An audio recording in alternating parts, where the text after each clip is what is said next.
जय मां कामाख्या, हर हर महादेव। तो आज है पितृपक्ष की अर्थात कृष्ण पक्ष की नवमी तिथि।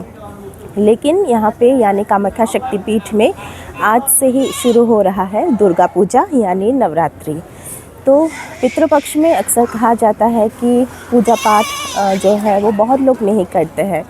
तो लेकिन यहाँ पे कामाख्या शक्तिपीठ में ऐसा अलग नियम क्यों है, चलिए आज के इस वीडियो में बताते हैं।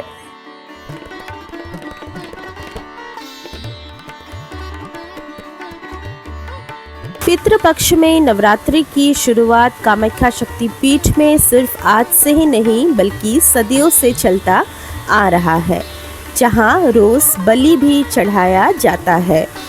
दुर्गा पूजा भी यहां 3 तरीके से मनाया जाता है।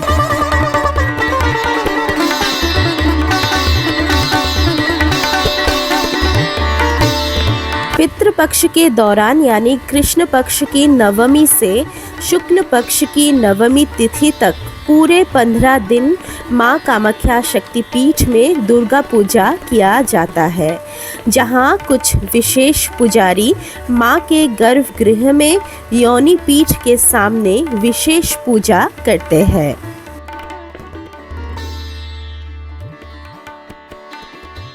जैसे कि मैंने कहा कि 3 तरीके से दुर्गा पूजा कामाख्या शक्तिपीठ में किया जाता आ रहा है। तो इसमें से एक तो पितृपक्ष की नवमी से होता है, दूसरा होता है देवी पक्ष की प्रतिपदा तिथि से यानी सर्वपितृ अमावस्या या महालया के दूसरे दिन से, जिस दौरान हर एक तिथि में नवमी तक कन्या पूजन किया जाता है। प्रतिपदा तिथि से नवमी तक एक एक करके 9 कन्याओं की पूजन की जाती है, यानी प्रतिपदा में 1 कन्या, द्वितीया में 2 और तृतीया में 3, ऐसे ही नवमी तक 9 कन्या की पूजन की जाती है।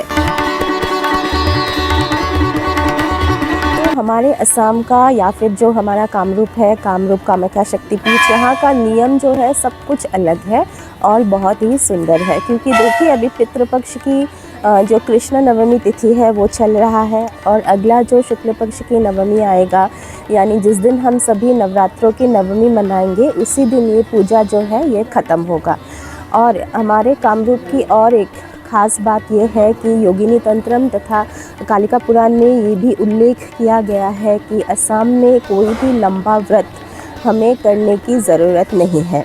कालिका पुराण योगिनी तंत्रम ये भी कहता है कि असम के हर घर में माँ कामाख्या किसी न किसी रूप में निवास करती है। इसीलिए हमें लंबे समय तक ना ही व्रत करने की ज़रूरत है, ना ही ब्रह्मचर्य पालन करने की ज़रूरत है और ना ही हमें संन्यास पालन करने की भी ज़रूरत है। इसीलिए हमारे यहाँ यानी कामरूप में असम में आप जितने भी तांत्रिक देखेंगे, अभी हमें ही ले लीजिए, हम कभी भी आपके सामने तांत्रिकों वाले भेष करके नहीं आते हैं, क्योंकि हमें ऐसा करने की ज़रूरत ही नहीं है।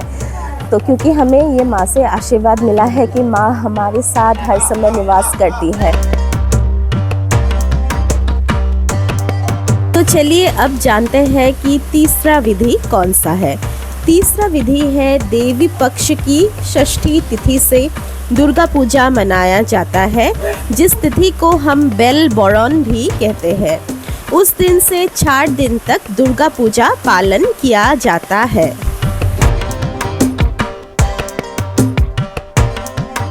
पितृपक्ष यानी कृष्ण पक्ष की नवमी तिथि से देवी पक्ष यानी शुक्ल पक्ष की नवमी तिथि तक जो 15 दिन की पूजा चलता है माँ कामाख्या या फिर दुर्गा पूजा, उसे पक्ष पूजा कहा जाता है, क्योंकि ये 15 दिन का होता है, जिस दौरान जैसे कि मैंने कहा कि बहुत सारे लोग इस समय नॉनवेज नहीं खाते हैं, लेकिन यहाँ पे बलि विधान चलता है। दुर्गा पूजा के अष्टमी और नवमी तिथि के दौरान लगातार माँ को बलि भी चढ़ाया जाता है। माँ को मांस मछली का भोग चढ़ाया जाता है, क्योंकि माना जाता है कि माँ पृथ्वी पर यानी धरती पर पूरे 1 साल के बाद आती है। माँ को चढ़ाया हुआ भोग प्रसाद सभी बहुत ही आनंद से ग्रहण करते हैं। तो आशा करती हूँ वीडियो आप लोगों को अच्छा लगा होगा। वीडियो अच्छा लगा तो वीडियो को लाइक कीजिए, चैनल पे नए आए हो तो चैनल को सब्सक्राइब ज़रूर कीजिएगा। धन्यवाद। जय मां कामाख्या। हर हर महादेव।